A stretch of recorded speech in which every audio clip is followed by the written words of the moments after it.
puisque justement les familles sont endeuillées, vivent quand même des grandes émotions quand même assez intenses. Certains sont encore sur un traumatisme. Vous ne trouvez pas que la demande justement d'informations confidentielles ou la demande du passeport vaccinal peut emmener un stress supplémentaire ou de l'anxiété supplémentaire qui ne devrait pas y avoir lieu d'être lorsqu'on s'en va justement préparer l'enterrement ou le funérail d'un proche ou d'un être aimé? Ça, c'est pour le passeport vaccinal.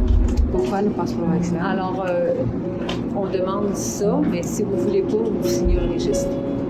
Normalement, la compagnie nous demande le plus possible de demander aux gens leur passeport vaccinal. Mais si vous ne voulez pas nous le montrer, on vous fait signer une feuille avec votre nom, votre numéro de téléphone. Okay. Comme ça, si on a un cas de COVID, on se doit d'être obligé de rappeler tout le monde. Et le registre, vous faites quoi, ouais? Nous, on fait juste regarder, c'est tout. OK. Si un jour le gouvernement vous le demanderait de le mettre obligatoire, est-ce que votre compagnie se plierait aux demandes gouvernementales? Le problème qu'a tout directeur funéraire, Madame Lavoie, c'est que nous avons des permis qui sont donnés par le ministère de la Santé et des Services sociaux. Comprenez, des permis. Quand ils nous édictent des règles de santé publique, on n'a même pas besoin de penser, on doit les suivre. Alors c'est sûr que si on avait une demande là, dans ce sens-là, à mon avis, on serait tous obligés de s'y conformer. Warning, censorship. Warning, censorship. Urgell Bouger is a family-owned funeral products and services company founded in 1902 by Henri Bouger. In December of 2012, the Urgell Bouger Company and Lippinclute passed into the hands of the Athos Group, owned by 9 businessmen from the capital. Today, Urgell Bouger owns 2 funeral homes, 6 complexes, and 3 garden cemeteries. Recently, I learned that this company now requires vaccine passport with a scan for the QR code at the entrance of their funeral complex, with the possibility of registration in a registry for those who do not have one. This is not a government requirement, but comes from the company itself. Ça, c'est pour le passeport vaccinal. Pourquoi le passeport vaccinal? Alors, on demande ça, mais si vous ne voulez pas, vous signez un registre. Normalement, la compagnie nous demande le plus possible de demander aux gens leur passeport vaccinal. Mais si vous ne voulez pas nous le montrer, on vous fait signer une feuille avec votre nom, votre numéro de téléphone. Okay. Comme ça, si on a un cas de COVID, on se doit d'être obligé de rappeler tout le monde. Donc, c'est comme la compagnie qui va de l'avant, finalement. Mais nous autres, on reçoit des règles de la compagnie qui, les autres, se fient sur la santé publique. Alors, mais on n'oblige pas personne. On n'a pas mis personne dehors. Non plus. Et le registre, vous faites quoi, ouais? Nous, on fait juste regarder, c'est tout. Okay. According to the government, the loss of a loved one during the pandemic can cause the following physical and mental states. Here are some common reactions. Intense emotional pain that may seem insurmountable. Feeling of anger, injustice, mood swing. Feeling of loneliness, emptiness, helplessness, sadness, or hopelessness. Confusion, difficulty with attention, concentration, and memory. Withdrawal and disinterest in usual activities. Stress, anxiety, restlessness, tightness in the chest. Difficulties with sleep and appetite. Questioning of feeling of security and trust, a feeling of automaticity. When someone's experience these type of emotion, do you really think they want to share private and confidential information as well? To feel judged or monitored? Why then the need to ask for this information when for the past 22 months, everything was going perfectly fine with the other health measure in place? Urgell Bouger considered that despite all the stressful states of mind involved, they can impose the request for a vaccination passport to people who wish to organize or plan a funeral. As the lady explained to me, the vaccine passport was recently required with the possibility of registering via a registry if people do not have a vaccination passport.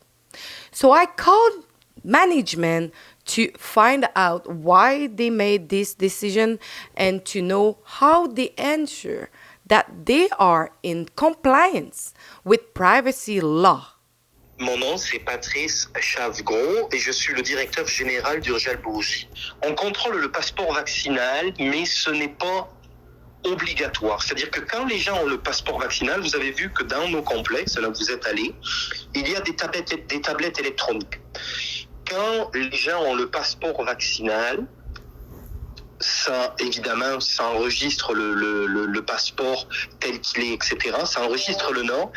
Et vous avez dessus, sur ces tablettes-là, un registre électronique de la présence des gens. Les registres, ils sont demandés depuis le début de la pandémie par le M3S. Pourquoi? Parce que s'il arrive un problème de contamination, on leur fournit la liste des gens qui sont venus cette date-là dans nos salons.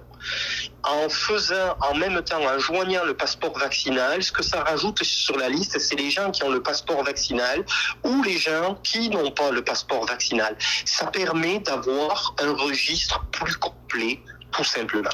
Donc, dans le fond, ça permet au gouvernement de savoir qui n'est pas vacciné et qui ils sont.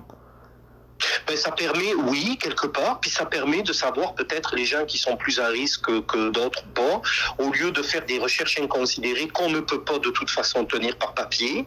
Puis en même temps, surtout, c'est que même une personne qui n'est pas vaccinée, ben, elle contrôle pas son passe vaccinal, évidemment, puisqu'elle l'a pas. Par contre, elle s'enregistre sur la tablette, comme autrefois, elle remplissait le registre de présence que l'on doit tenir depuis le début de la pandémie. Comment que vous allez vous assurer que vous êtes en conformité avec les lois sur la vie privée? Mais moi, mon problème, madame, là, c'est pas la vie privée. Les gens viennent chez nous, je ne vais pas chez eux. Les gens qui viennent chez nous, comme moi, si j'allais chez vous, je dois respecter certaines règles que vous allez me dicter. Nous, ce que nous dit le M3S, c'est de tenir une liste, un registre des présences depuis le début de la pandémie, avec l'identité de la personne, sa date de rentrée et son heure de rentrée, pour quel défunt il est venu. Puisque vous avez quand même des informations personnelles de gens envers vous, c'était comment vous allez vous assurer que ces informations-là restent confidentielles et qu'ils soient protégés pour la vie, pour la sécurité de vos... Vous avez absolument raison, madame, et je comprends votre question. D'abord, ça n'enregistre pas, on ne prend pas d'informations personnelles, on prend juste ça prend le prénom et le nom de la personne avec la date où il est venu, pour quel défunt, et évidemment, ça enregistre à quelle heure il est venu. Ça enregistre s'il avait un passeport vaccinal ou s'il n'en avait pas, puis ça s'arrête là. Ensuite, ça c'est gardé sur notre serveur. Si la santé publique, et c'est arrivé à 2 reprises, nous le demande, la santé publique, ils font une demande officielle. Ils avisent de la famille, on avise de la famille et ils nous demandent notre liste avec les gens qui sont venus pour tel défunt. C'est pas pour tous les défunts. Ils demandent cette journée-là pour tel défunt. Envoyez-nous la liste des visiteurs et on envoie à ce moment-là le registre des visiteurs, c'est tout. Mais ça se passe hyper confidentiel, là. C'est pas quelque chose de public, c'est quelque chose qui reste confidentiel et privé. Les listes sont accessibles si ils nous les demandent. S'ils nous les demandent pas, elles sont pas accessibles. Puisque justement les familles sont endeuillées, vivent quand même des grandes émotions quand même assez intenses, certains sont encore sur un traumatisme, vous trouvez pas que la demande justement d'informations confidentielles ou la demande du passeport vaccinal peut emmener un stress supplémentaire ou de l'anxiété supplémentaire qui ne devrait pas y avoir lieu d'être lorsqu'on s'en va justement préparer l'enterrement ou le funérail d'un proche ou d'un être aimé? Nous, madame, c'est une bonne question. En réalité, si on a fait ça, c'est parce qu'on a eu beaucoup de demandes de gens qui étaient inquiets, qui étaient très insécures en disant, nous, on est vaccinés, mais vous laissez rentrer des gens non vaccinés. On a expliqué aux gens que nous, la santé publique, nous demandait de restreindre le nombre de personnes. En ce moment, c'est 25, sans rotation, mais que pour leur sécurité, on avait décidé justement de contrôler aussi le passeport vaccinal, sauf que On ne peut pas obliger quelqu'un à avoir le passeport vaccinal pour rentrer chez nous. Mais par contre, on enregistre tout le monde. À date, ça semble avoir sécurisé l'ensemble des familles qui viennent chez nous. Alors, c'est plutôt le contraire qu'on a vu, madame. Si un jour le gouvernement vous le demanderait de le mettre obligatoire, est-ce que votre compagnie se plierait aux demandes gouvernementales? Mais le problème qu'a tout directeur funéraire, Madame Lavoie, c'est que nous avons des permis qui sont donnés par le ministère de la Santé et des Services sociaux. Comprenez, des permis. Quand il nous édicte des règles de santé publique, on n'a même pas besoin de penser, on doit les suivre. Alors c'est sûr que si on avait une demande là, dans ce sens-là, à mon avis, on serait tous obligés de s'y conformer. Si vous me dites si c'est ce que je pense ou que je pense pas, ça c'est un autre problème, c'est totalement personnel. Mais tant et aussi longtemps qu'on a des règles dictées par la santé publique, je dois m'y conformer. Vous savez, Madame Lavoie, actuellement, quand on dit à une famille en deuil, comme vous l'avez mentionné, qu'elle doit sélectionner dans sa famille 25 personnes, qu'il y en a 25 qui vont rentrer, puis peut-être d'autres personnes qui pourront pas, c'est tout aussi déchirant, ça je le conçois. Mais il y a une différence entre ce qu'on nous demande de faire, et qu'on nous ordonne d'ailleurs de faire, et puis ce qu'on doit faire. Il n'y a pas de rotation possible à l'heure actuelle, vous comprenez? Oui. Si vous avez une famille de 50 personnes qui voudraient venir au complexe, ben c'est 25. Et il n'y a pas de rotation. First of all, we have been in a pandemic for over 22 months, about 12 months of vaccination, and they are only now requiring proof of vaccination since the last 3 weeks. If it was truly for the health and safety of their clientele, wouldn't they have imposed this measure long before? And the government as well. Since at the beginning of the pandemic, many people have lost a loved one. Regarding this request for a proof of vaccination and a registry for the non-vaccinated, can we be sure that this data is protected and will not be used to know who is among the non-vaccinated? What do we know about these registries? Absolutely nothing. Only what we are told. But can we trust the man word? Protect your identity and, more importantly, your medical data. Because as he say, if the government say you need to ask the vaccine passport forever, he will have no choice. It was Alexa for Ribbon News.